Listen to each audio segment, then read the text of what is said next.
अच्छा देखें, यहाँ पे हमारे पास क्वेश्चन है। वो हमें बोल रहा है भाई, a student prepares magnesium a student prepare magnesium sulfate crystal MgSO4 by adding excess magnesium to dilute sulfuric acid. Write a chemical equation for this reaction. वो बोले कि भाई केमिकल इक्वेशन बताओ कि जबकि आप Mg जो है वो रिएक्शन कर रहा है किसके साथ, सॉरी, MgSO4 आपका बन रहा है जबकि आप Mg ऐड कर रहे हो डाइल्यूट हाइड्रोक्लोरिक एसिड में। तो क्या होगा, H2SO4 adding to Mg to form MgSO4 plus H2 gas क्या होगी, बाहर लिबरेट हो जाएगी। देन उसके बाद वो बोल रहा है, describe to observation which shows the reaction has finished.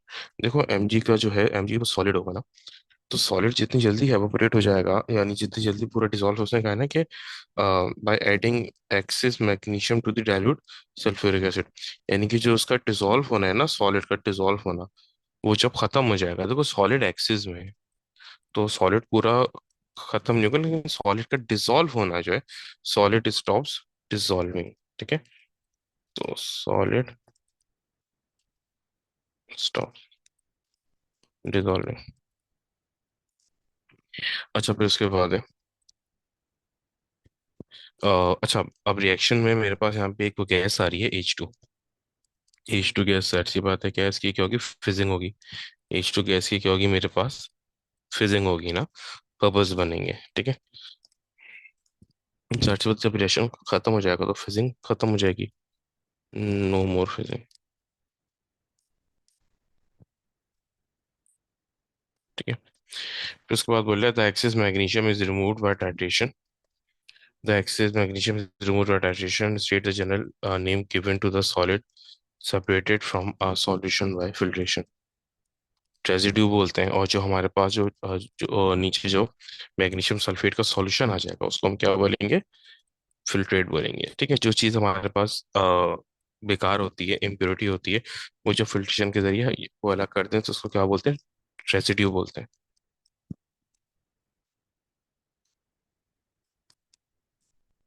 फिर उसके बाद है कि the aqueous magnesium sulfate is heated until crystal begin to appear। Suggest the name of the solution in which no more solute can dissolve। जाहिर सी बात है, saturated solution होगा तो उसमें कुछ भी डिसॉल्व नहीं हो सकता। ठीक है, उन्होंने कहा है, suggest the name of solution which no more solute can dissolve, उसको बोलेंगे सैचुरेटेड सॉल्यूशन। लेकिन अगर कुछ डिसॉल्व उसमें हो सकता है तो उसको बोलेंगे अनसैचुरेटेड। तो ये सैचुरेटेड सॉल्यूशन, इसलिए इसमें कुछ डिसॉल्व नहीं हो सकता। फिर उसके बाद है, suggest why more crystals of magnesium sulphate appears on cooling. जाहिर सी बात है, जब टेम्परेचर डिक्रीज होगा तो सॉलिबिलिटी भी डिक्रीज होगी। सॉलिबिलिटी डिक्रीज होगी तो आपके पास जो है वो सॉलिड अपेयर होना स्टार्ट हो जाएंगे। ठीक है, सॉलिबिलिटी डिक्रीजेस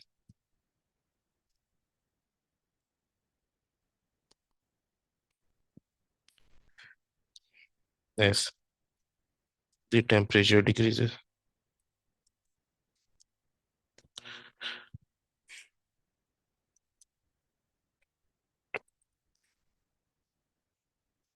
अच्छा खैर, इसके बाद तो जरा वो है वो बोले कि magnesium sulphate crystals have the formula MgSO4.xH2O, where X is the whole number of the molecule of water the student heats the crystal to remove the molecules of water।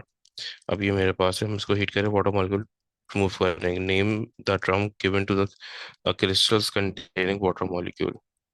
ऐसी बात है, हाइड्रेटेड सॉल्ट है ना मेरे पास, water molecules जो उसके साथ attached होते हैं, they are hydrated salt. Hydrated की टर्म यूज होती है। इस तरीके से जो वाटर मॉलिक्यूल्स अटैच्ड होते हैं ना किसी भी सॉल्यूशन के साथ, तो वो हाइड्रेशन होता है, बोलते हैं कि हाइड्रेटेड है। हाइड्रेटेड है, ये एक सॉल्यूशन नहीं है। ठीक है, इसको हम क्या बोलते हैं, हाइड्रेटेड। फिर उसके बाद ये पूरा वो मोल्स वाला क्वेश्चन है, जाहिर सी बात है उससे तो हमें इतना कंसर्न नहीं है मोल्स करने में। ठीक है, वो बोले कि if the student uses dilute nitric acid instead of dilute sulfuric acid. The salt form is magnesium nitrate. Write the chemical equation for the reaction between the sodium magnesium when the sodium magnesium nitrate is heated. यानी कि we have to show the thermal decomposition of magnesium nitrate of uh, nitrate salt ना, ठीक है। तो कोई भी अगर group to का नाइट्रेट हो, ठीक है, ये मैंने पढ़ा है। कोई भी ग्रुप टू का नाइट्रेट हो तो बनता है क्या, जैसे फर्स्ट करो मेरे पास यहाँ पे ग्रुप टू को मैंने बोल दिया एक्स, ग्रुप टू का कोई भी मेटल है, नाइट्रेट हो गया NO3 टू।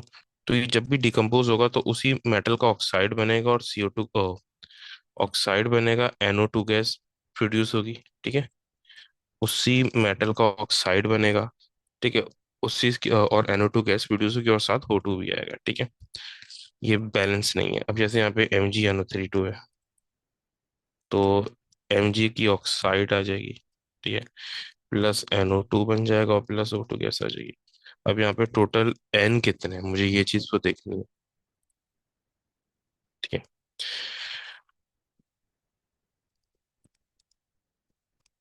अब मुझे इसको यहाँ बैलेंस करना है, N 2 है यहाँ पे तो N2 आ जाएगा और यहाँ पे क्या आ जाएगा, हाफ आ जाएगा। तो इस तरीके से क्या हो जाएगा, ये बैलेंस हो जाएगा, ठीक है।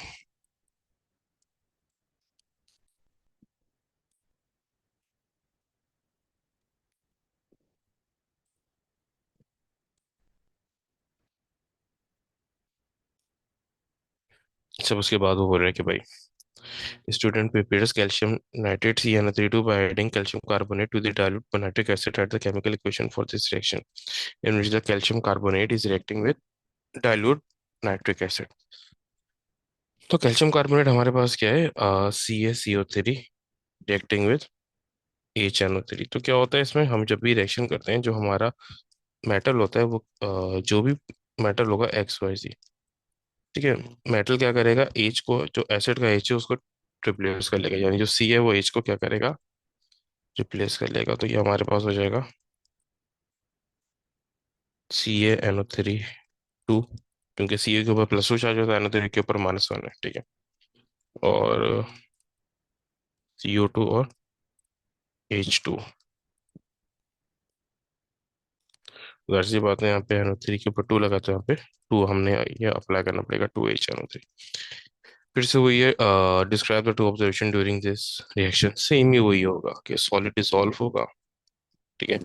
और दूसरा ये कि सॉलिड ऑब्जर्वेशन किया उसने, ऊपर ये बात पूछी थी कि मुझे ये बात बताओ कि पता कैसे चल रहा है कि मेरा रिएक्शन खत्म हो रहा है, सही है। ऊपर देखो, ऊपर उसने अलग बात पूछी थी। ऊपर उसने पूछा है कि describe to observation which shows that the reaction has finished. लेकिन यहाँ पे कोई ऐसी बात नहीं पूछ रहा, यहाँ पे बोल रहा है कि जो नॉर्मल ऑब्जर्वेशन आ रही है ड्यूरिंग द रिएक्शन वो मुझे एक्सप्लेन कर दो। एक तो एक फिजिंग आएगी, fizzing due to CO2 and due to CO2, ठीक है। फिजिंग को एक और नाम होता है एफरवेसेंस, इस नाम से भी आता है।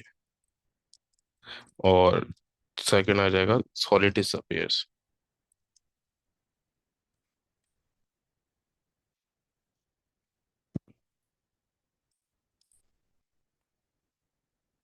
Solid disappearance. अच्छा, फिर उसके बाद वो बोल रहा है the solid continues to add calcium carbonate until it is an excess. The student then removes the excess calcium carbonate by filtration and collects the uh, aqueous calcium nitrate. States a general term given to the solid collected from the filtration।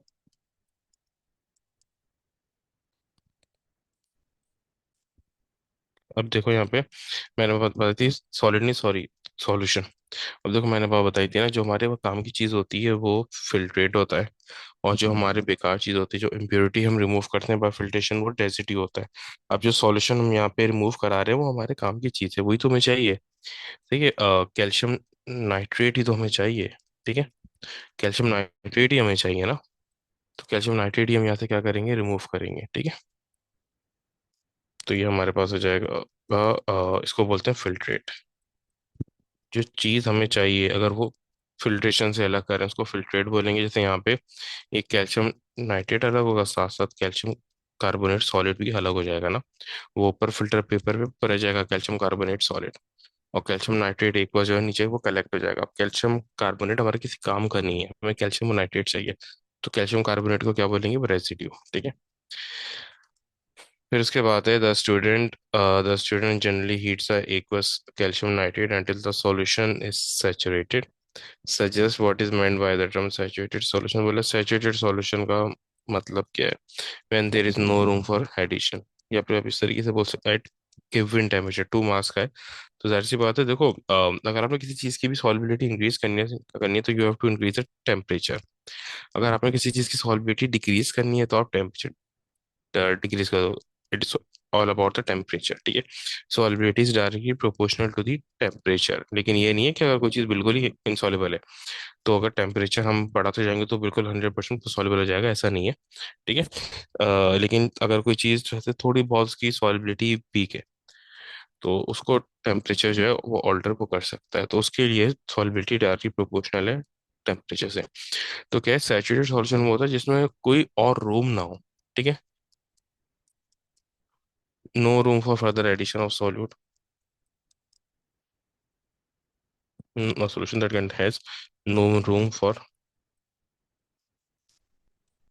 further addition of solute at given temperature। फिर उसके बाद बोले describe how crystals are produced from a hot saturated solution। Crystals कैसे आएंगे, आप cool करोगे तभी तो क्रिस्टल्स आएंगे। अगर बहुत ज्यादा हॉट सैचुरेटेड सॉल्यूशन है तो आप उसको कूल करोगे, टेम्परेचर डाउन होगा तो क्रिस्टल बनने स्टार्ट हो जाएंगे, यानी कि जो सॉल्युबिलिटी है वो गिरने वो लगेगी, डाउन होने लगेगी। तो जो हमारे पास वो लिक्विड था वो सॉलिड में कन्वर्ट होना स्टार्ट हो जाएगा। ठीक है।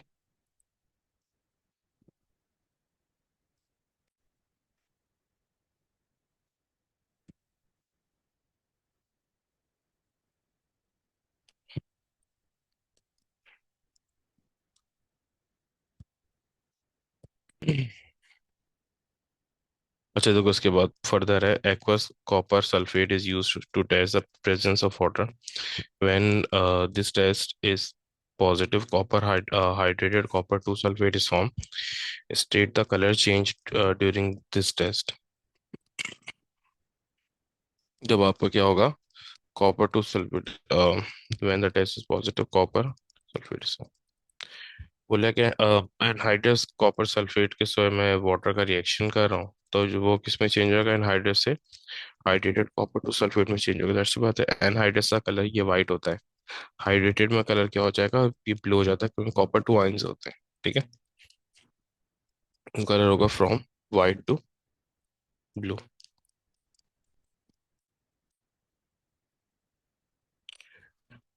फिर उसके बाद है complete the chemical equation to show the reaction that take place. सीधा हम ये वाटर ऐड करा लें +5H2 आ जाएगा बस, और क्या होगा। ठीक है। फिर देन उसके बाद है state how hydrated copper two sulphate can be turn back into a anhydrous copper sulphate. आप उसको हीट करोगे तो वाटर पर रिमूव हो जाएगा। ठीक है, heating.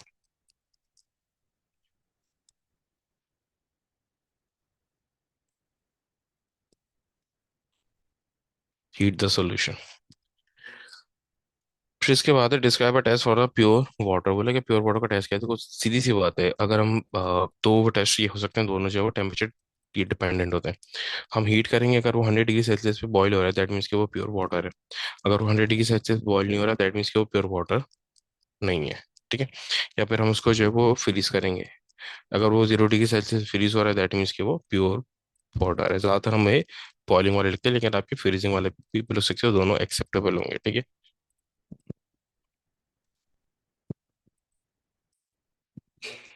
Heat the pure water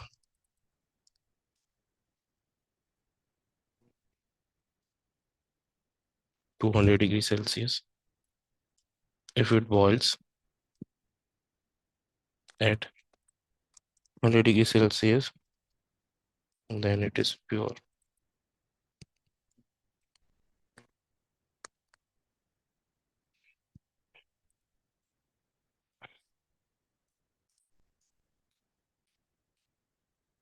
अच्छा देखो, फिर इसके बाद है कि aqueous Aqueous copper 2 sulfate contains copper 2 plus ion. Describe what is seen when the copper aqueous copper 2 sulfate is added to the aqueous sodium hydroxide. जब भी हम इसको ऐड करेंगे तो कुछ ऐड से हमें यहाँ पे क्या होगा, ब्लू पीपीटी हमारे पास आएंगे, ठीक है। क्योंकि जब कॉपर टू सल्फेट का रिएक्शन कराएंगे NaOH तो कॉपर हाइड्रोक्साइड बनेगा और Na2SO4 बनेगा, तो कॉपर हाइड्रोक्साइड के ब्लू पीपीटी होते हैं। तो ये कॉपर हाइड्रोक्साइड इनसॉल्युबल होता है। हम जब यहाँ पे कॉपर का रिएक्शन करेंगे ना, कॉपर टू सल्फेट का NaOH के साथ, 2NaOH के साथ होगा, तो ये बनाएगा CuOH2 और ये बनाएगा Na2SO4। तो ये जो कॉपर सल्फेट कॉपर हाइड्रोक्साइड है, ये इनसॉल्युबल होता है। तो इसके पीपीटीज शो होंगे ब्लू पीपीटी, क्योंकि कॉपर आयन है तो ब्लू पीपीटीज शोन होंगे। अच्छा, आप पेपर में ये पीपीटी नहीं लिखना, आप पूरे ये प्रेसिपिटेट ही आप यहाँ पे लिखना है। फिर इसके बाद है right an ionic equation for the reaction between copper aqueous copper two sulphate and aqueous sodium hydroxide. वो मैंने ऊपर इक्वेशन वो बना दी है, ठीक है। इसे इंक्लूड द स्टेट सिंबल नहीं लिखे, वो लिख देता हूँ। बस सारे ये एक्वस है ना, ठीक है। ये हाँ,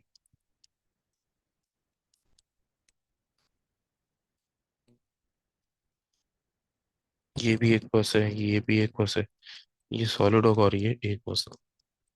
तो ये स्टेट सिंबल भी आ गया।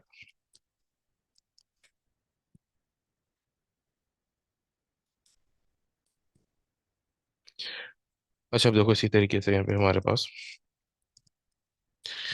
वो बोल रहे हैं कि भाई dilute sulfuric acid and aqueous sodium hydroxide can be used to prepare the sodium sulfate crystals using method involves titration। वही जिसमें soluble salt बनता है। अब यहाँ पे क्या है, सल्फ्यूरिक एसिड का रिएक्शन NaOH के साथ कर रहे हैं ना, तो H2SO4 का रिएक्शन जब NaOH के साथ होगा तो क्या बनेगा, Na2SO4 और H2O 2H2O बनेगा वैसे, ठीक है। तो ये मैंने बैलेंस नहीं करी। वो बोल रहा है कि अब यहाँ पे हमने क्या किया है, प्यूरेट में सल्फ्यूरिक एसिड लिया है और यहाँ पे कॉनिकल फ्लास्क में सोडियम हाइड्रोक्साइड है, ठीक है।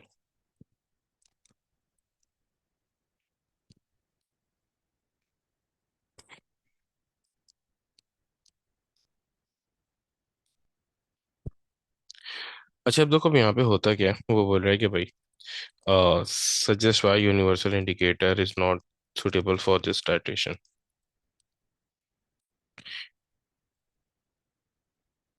यूनिवर्सल इंडिकेटर जो है ना बहुत ज़्यादा कलर चेंज करता है अक्सर। तो जहाँ पर भी अगर कोई ये बात लिखी हो कि भाई यहाँ पे यूनिवर्सल इंडिकेटर सुटेबल क्यों नहीं है, तो जस्ट एक ही होता है कि यूनिवर्सल इंडिकेटर बहुत ज़्यादा कलर चेंज करता है, हर पीएच पे जो है वो कलर चेंज करता रहेगा। मुझे सिर्फ दो कलर चाहिए, एक का चाहिए NaOH का और एक जो सॉल्ट बन रहा है Na2SO4। मैंने NaSO4 लिख दिया गलती से यहाँ पे, Na2SO4 है। तो वो हर पीएच पे अलग कलर शो करेगा। अब जाहिर सी बात है, जब मैं उसमें NaOH में H2SO4 डाल लूंगा तो सॉल्यूशन का कलर उसी हिसाब से चेंज होगा, ठीक है। तो बहुत ज़्यादा कलर चेंज करेगा, ठीक है। अब वो जैसे मुझे सिर्फ ये चाहिए कि भाई दो कलर चाहिए, एक तो ये कि सोडियम हाइड्रोक्साइड, दूसरा सल्फ्यूरिक एसिड का।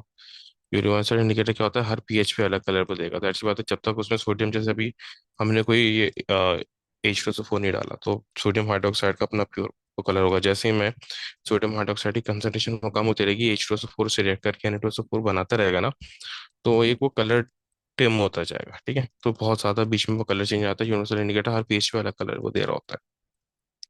तो क्या है, टू मैनी कलर चेंजेस। सही। फिर इसके बाद है name an indicator that can be use in traditional. Methyl orange use करते हैं जब यूनिवर्सल इंडिकेटर यूज नहीं करना होता, ठीक है। क्या यूज करते हैं, methyl orange.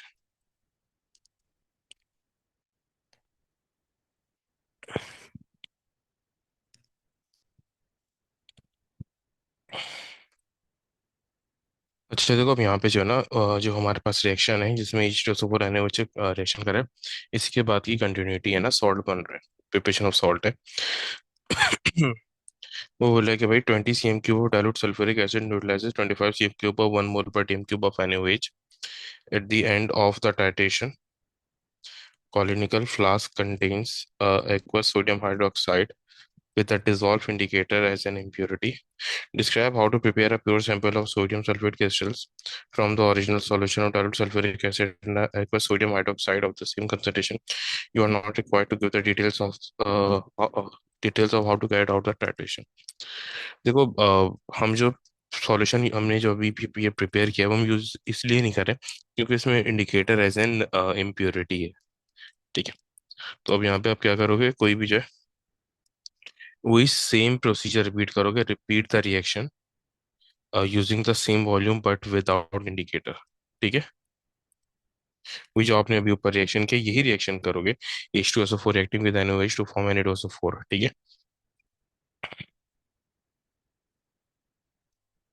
Repeat the reaction but without indicator.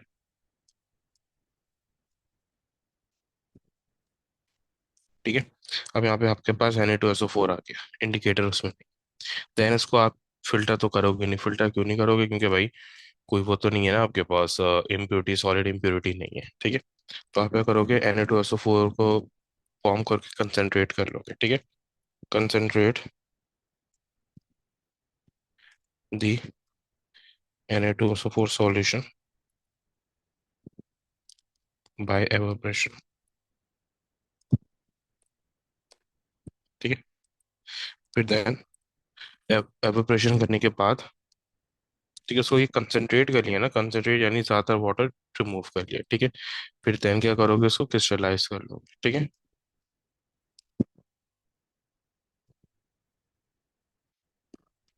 Cool it down, then crystallize it to remove all the water present. Crystallize it to remove all the remaining water.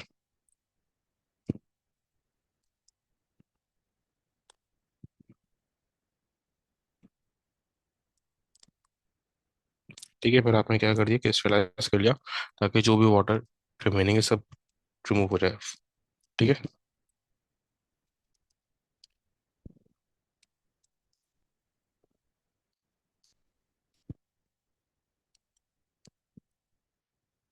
फिर then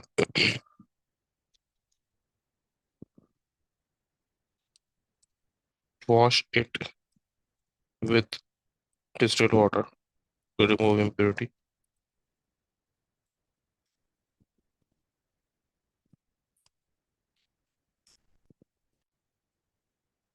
ठीक है। And leave it to dry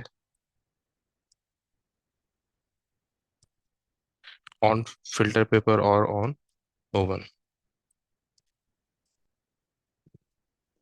ठीक है। तो क्या क्या, सबसे पहले आपने रिएक्शन रिपीट किया विदाउट इंडिकेटर, देन आपने कंसंट्रेट किया Na2SO4 सॉल्यूशन को बाय सैचुरेशन। फिर उसके बाद आपने उसको थोड़ा वो कूल किया, देन क्रिस्टलाइज किया to remove all the remaining water. Then इसको आपने ये वॉश किया विद डिस्टिल्ड वाटर से, और ताकि इम्प्योरिटी रिमूव हो जाए, और ड्राई होने के लिए छोड़ दिया फिल्टर पेपर पे। ठीक है। तो जो सारी चीजें थी वो हमने यहाँ पे डिस्क्राइब कर दी हैं। ठीक है।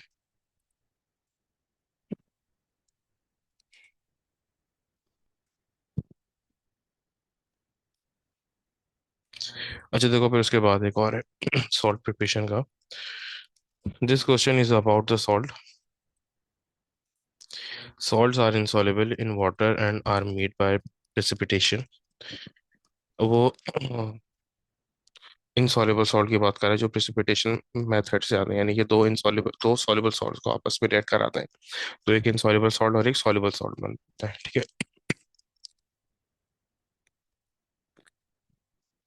अब वो बोल रहे हैं कि PbI2 is insoluble in water. PbI2 जो है वो इनसॉल्युबल है वाटर में। All the nitrates are soluble in water, all the sodium salts are soluble in water. देखो PbI बोल रहे हैं वाटर में इनसॉल्युबल है, बट सारे के सारे नाइट्रेट और सोडियम सॉल्ट जो है वो सॉल्युबल होते हैं। यानी कि हम किसी भी नाइट्रेट और किसी भी सोडियम सॉल्ट का रिएक्शन वो करा के लेड I2 यानी कि इनसॉल्युबल सॉल्ट बना सकते हैं। अब उसने यहाँ पे ये बता दिया है। ठीक है। वो बोले you are provided with solid lead two nitrate PbNO3 and solid lead iodide NI।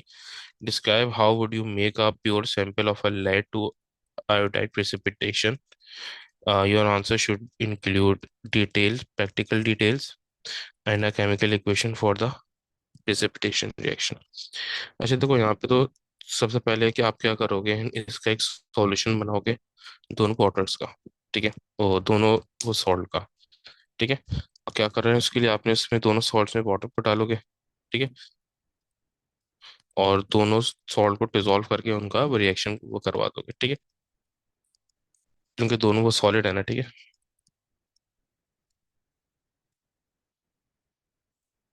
Dissolve dissolve both the salts in water to make 5 marks का है तो 5 चीजें लिखनी है। टू मेक एक्वा सोल्यूशन बना रहे हैं इनका, ठीक है।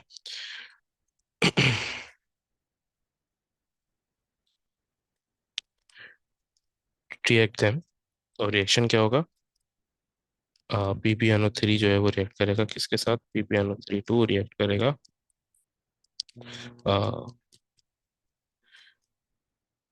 सोडियम आयोडाइड के साथ, और वो बनाएगा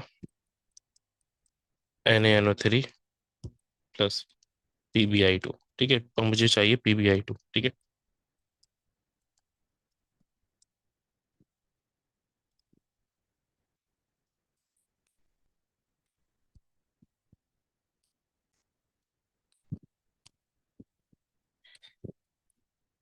अभी ये हो गया 2 मार्क्स के लिए।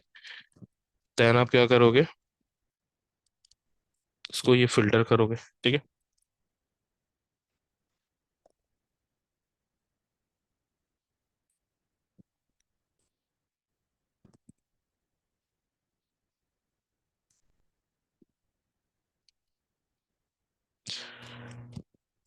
Filter then filter the solution to get dry PbI2. Then wash it with distilled water. Distil water का बताना बहुत जरूरी है, क्योंकि डिस्टिल वाटर रिएक्ट नहीं करता है, ना कोई फोर्सेस क्रिएट करता है। टू रिमूव इम्प्योरिटी,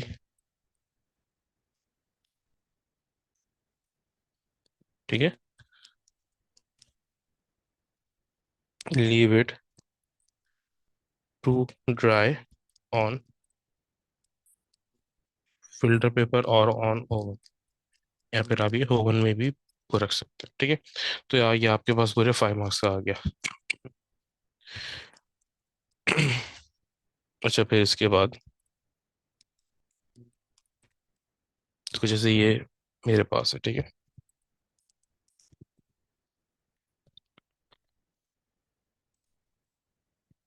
वो बोला this question is about the salts.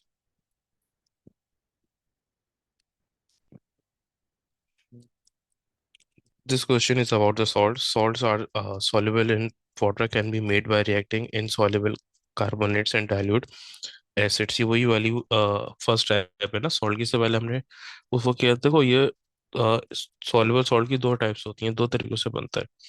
एक तो हमने किया था टाइट्रेशन वाला, जिसमें दोनों जो है वो सॉल्युबल होते हैं एसिड बेस।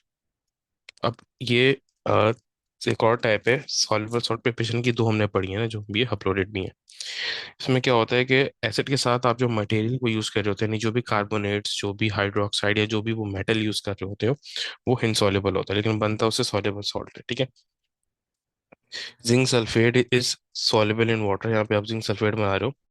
वो बोले you are provided with a solid zinc वो carbonate, in solid zinc carbonate, ये इनसॉल्युबल जिंक कार्बोनेट है सॉलिड फॉर्म में, and a dilute sulfuric acid H2SO4. Describe how you would make a pure sample of zinc sulfate crystals. Your answer should include practical details on how you make ensure that all the sulfuric acid has reacted. A chemical equation for this reaction भी हमें यहाँ पे बनानी है, ठीक है। अब देखो यहाँ पे रिएक्ट हम क्या करेंगे, जो वो रिएक्ट करा देंगे सल्फ्यूरिक एसिड को किससे, जिंक कार्बोनेट से। React zinc carbonate with sulphuric acid, equation लिख दो। जिंक कार्बोनेट H2SO4 से रिएक्शन कर रहा है तो हमारे पास आ जाएगा जिंक सल्फेट। अभी नीचे सही तरीके से लिखना है, मैंने यहाँ पे जगह थी यहीं पे लिख दिया, ठीक है, आप सही तरीके से करना, ठीक है।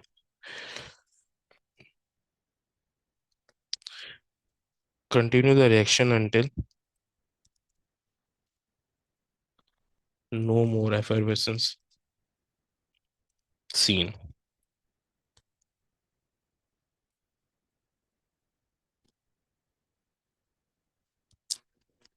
ठीक है। अब देखो यहाँ पर हमने ये इसकी केमिकल इक्वेशन भी लिख दी, और ये भी बता दिया कि पूरे का पूरा सल्फ्यूरिक एसिड रिएक्ट कर चुका है। ठीक है।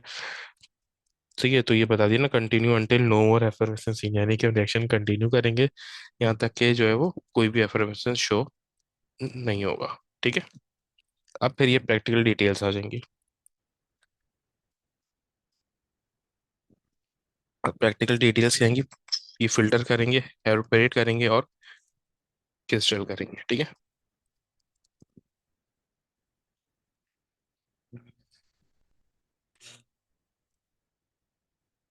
Filter the solution to gate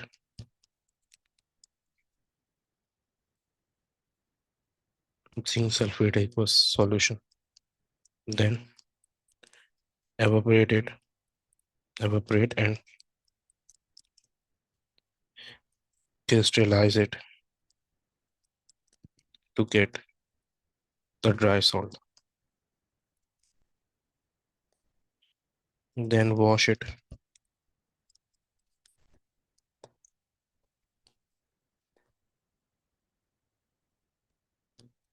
and leave it to dry on filter paper। देखो यहाँ पे मैंने ना प्रैक्टिकल डिटेल्स में काफी डायरेक्ट किया हूँ। रीजन क्या था, उसने तीन चीजें मुझसे ये पूछी थी। यहाँ पे रिएक्शन की काफी ज्यादा ये वर्थ होती है इस वाले इसकी ये प्रिपरेशन में। इसमें इट सेल्फ इक्वेशन और जो सबसे ऊपर मैंने ये डिफाइन किया ना दो लाइंस में, यही 3 मार्क्स का है।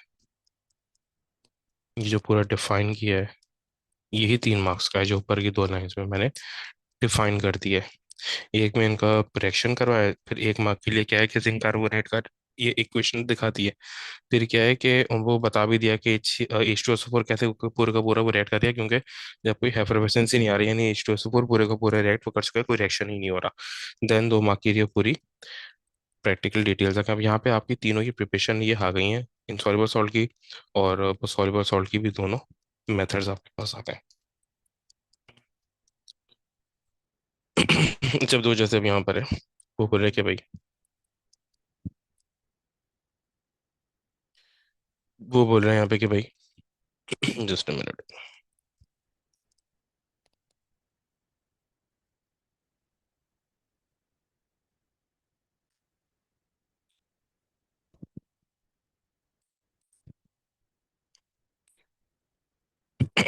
वो बोले कि soluble salts can be made by adding a metal carbonate to the dilute acid. Give the formula of the dilute acid which react with the metal carbonate to form a nitrate salt। जाहिर सी बात है HNO3, nitrate ion उसी में होता है ना, तो HNO3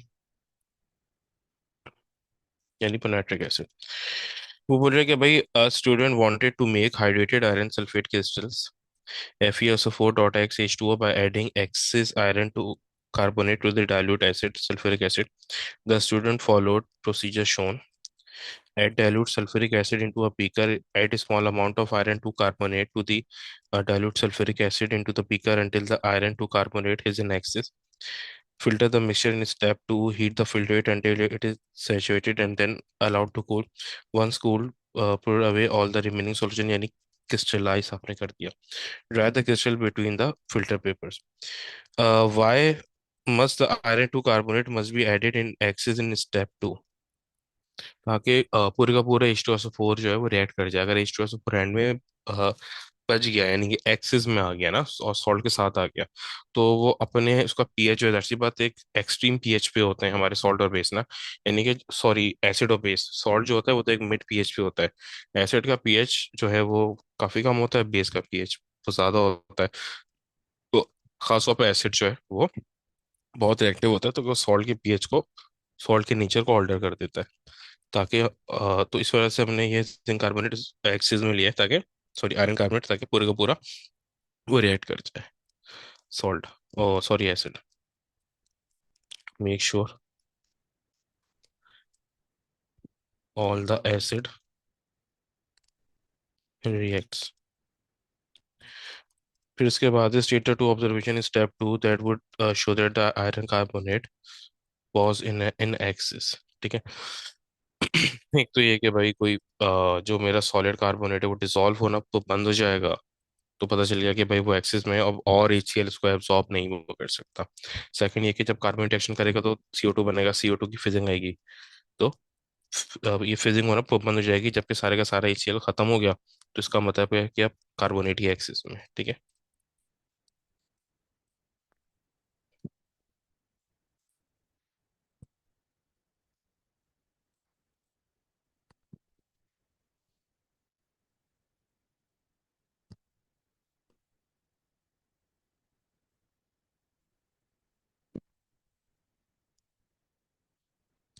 अब देखो इसके बाद है, फिर है नो मोर फिजिंग। सी बात है कि जब पूरा H2SO4 वो खत्म हो जाएगा, तो Fe2CO3 एक्सिस में हो जाएगा, तो जब पूरा HCl खत्म हो गया, जब एक्सिस में आ गया, तो वो रिएक्ट वो किसके साथ करेगा, जब H2SO4 पूरा खत्म हो जाएगा, तो ठीक है। नो मोर फिजिंग। फिर इसके बाद है कि name different compound that could be used instead of iron to carbonate to produce a hydrated iron to sulfate crystals from the sulphuric acid. जाहिर सी बात है यहाँ पे तो आप आयरन ऑक्साइड या आयरन हाइड्रोक्साइड कुछ भी यूज कर सकते हो। आयरन ऑक्साइड या आयरन हाइड्रोक्साइड आप कुछ भी यूज कर सकते हो, सही।